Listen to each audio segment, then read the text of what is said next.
Hello students, welcome to Notebook. In today's video lesson, we shall discuss the poem The Naughty Boy by John Keats. Have you ever imagined how different things are in different parts of the world?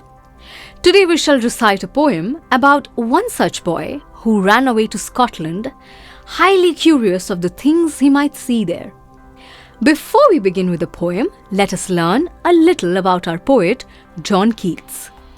Born in 1795, John Keats was an English poet. Most of his works were written between 1814 and 1819. He died at the young age of 25 of tuberculosis. Some of his most praised works include Ode to a Nightingale, Sleep and Poetry, and To Autumn. Let us now begin with the poem. The Naughty Boy. There was a naughty boy, and a naughty boy was he. He ran away to Scotland, the people there to see. In this stanza, the poet tells us that there was once a naughty boy who ran away to Scotland to see the people there.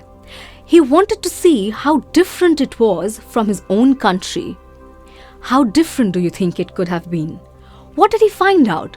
Let us read the later lines to find out. Then he found that the ground was as hard, that a yard was as long, that a song was as merry, that a cherry was as red. He found that the ground in Scotland was equally hard, that a yard, which is the unit of measurement, was just as long.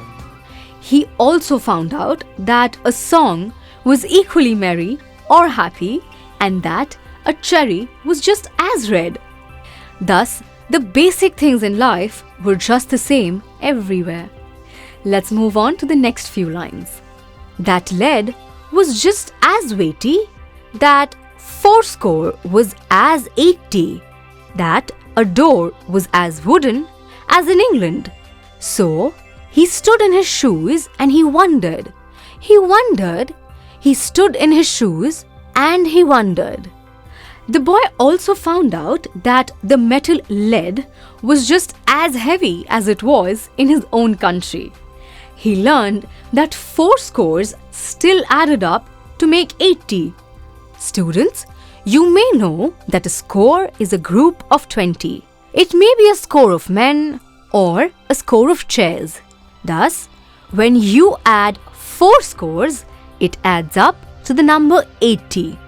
This calculation is true everywhere as the basic number system is followed universally.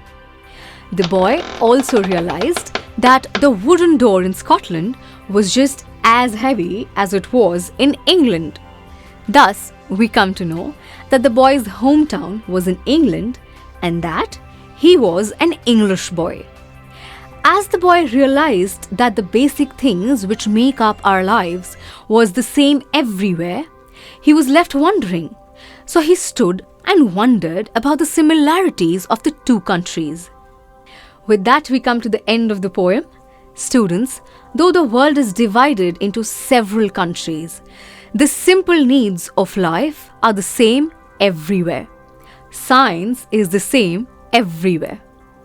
There is not much difference in the basic things, so we must believe in the oneness of the world as a whole and not differentiate or discriminate between people of different countries.